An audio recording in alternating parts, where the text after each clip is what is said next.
first couple of months after your baby is born will probably be fairly unstructured for both of you as you're just getting to know one another. If you are breastfeeding, it may take you this long to really get your breastfeeding well established and to understand how often your baby needs feeding. And they will probably need feeding every 2 to 3 hours throughout this period, during the day and the night. Once you've got past that time, you may want to start thinking about introducing some sort of a routine, perhaps beginning at bedtime and putting aside a bit of time as calm down time, quiet time, with a bath or a story or some baby massage if your baby enjoys that, as well as some milk before putting them down to bed.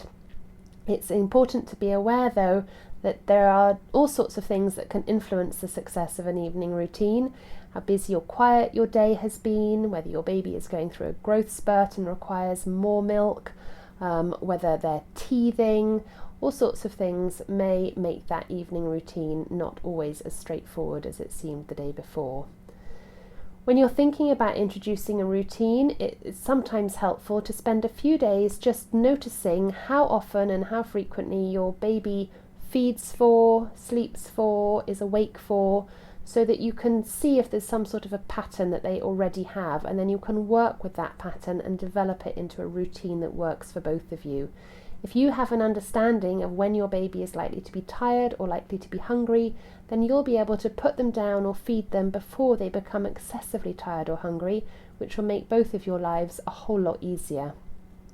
As your baby gets a bit bigger, it's also helpful to be able to put them down to sleep before they've actually fallen asleep. So they go down into their cot awake but tired, and that gives them the ability to learn skills to self-soothe themselves to sleep, so that they're not always reliant on you feeding them or rocking them to sleep.